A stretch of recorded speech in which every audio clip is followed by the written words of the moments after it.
The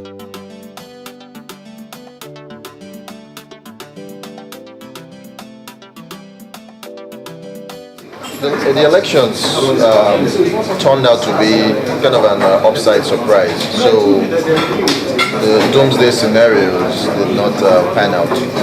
Is there any, would there be any upside to our ratings from the successful conduct of the elections? And if there is, when would that materialize? Yeah. I think it's important to point out, yes, I think it's a very big moment for Nigeria that the elections have been smooth and they've been peaceful, and we are seeing a transition. So it is very good for democracy, it is very good for Nigeria, and it is not only good for Nigeria, but it is good for the rest of Africa. I think other countries have also taken that similar path in terms of political transition. Countries like Ghana have done so, countries like Kenya have done so, countries like Zambia have done so, Senegal have done so. But I think in our view of the sovereign ratings, I think it is important to say that the risks or the challenges that face Nigeria are still the same. I think, yes, there's a new government, but there are still key questions that need to be answered in terms of reforms.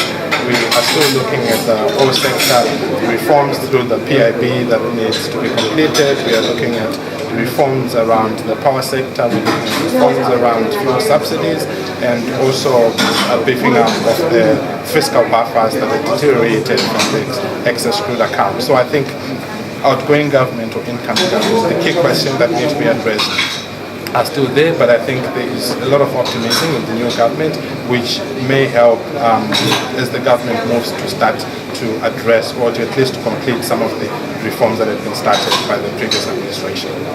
Okay, I'm going to put you on the spot a little bit.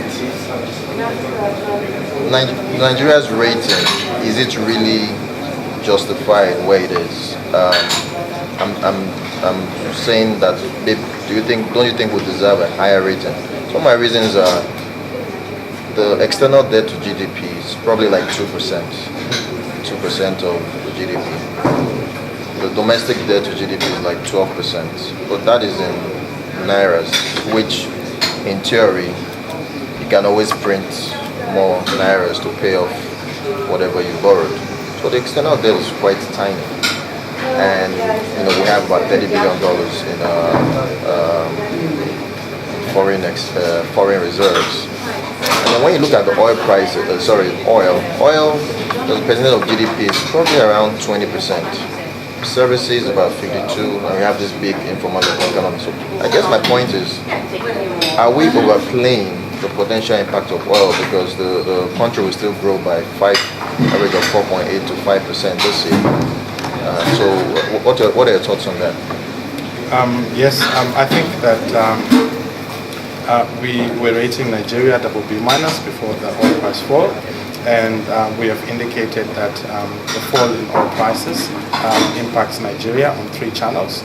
I think number one, it impacts on the economy, which is the economic growth, and I think that one is mitigated by the diversification.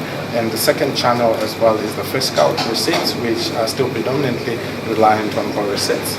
And the third channel is the export receipts. So it is the export receipts that impact Nigeria more significantly, which is, I think, is the main reason why we've lowered our rating to B+, which is also, it's not only for Nigeria, but it's also for other oil-producing countries in Africa that the ratings have also moved to that level.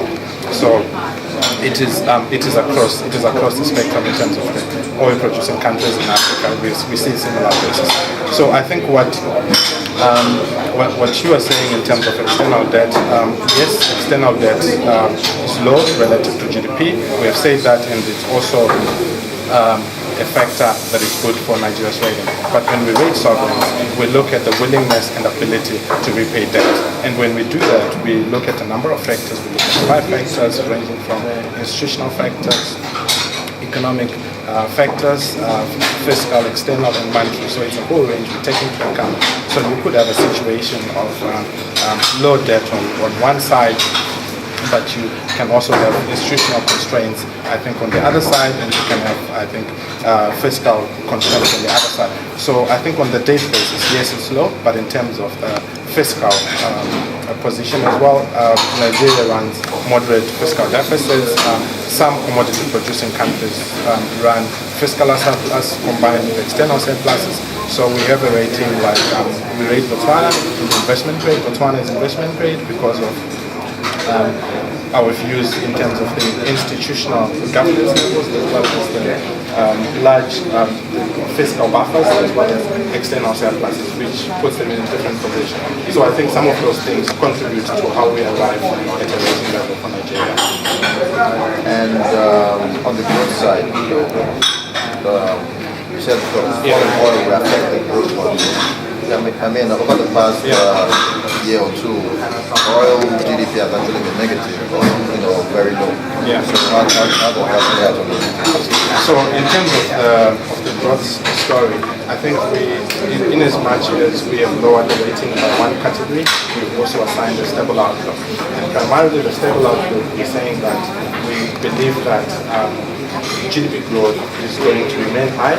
There's going to be some slight slowdown, but the levels are still going to be high, particularly because of the support that comes from the non-oil sectors, comes from the agriculture and services sector. Right. The oil story, the oil sector has actually not been significantly contributing to growth because of the stagnation that has been in the oil sector, particularly related to production issues. So we give a lot of credit in terms of the outlook that is coming from the non-oil GDP growth. So final question, what would you see to increase the rating to at least the level of 12 before the cut? So I think in terms of upside potential, we are looking at, I think, one, if oil prices were to significantly increase and improving, provided that they also improve the fiscal position as well as the external position. And two, we're looking at, I think, on the reform side, that the new government comes in and they follow through the reforms that have been pending, that have been outstanding, and those reforms will also filter through, I think, to the economy as well as in the government's finances. Those are potential issues that we could see the rating trending upwards. And if the reserves continue to fall, is there a level below which will trigger the further cut in the ratings? It's around $30 billion now. We don't have a particular level that we say FX reserves should be, but we assess monetary flexibility, and I think the FX reserves for Nigeria have been particularly strong.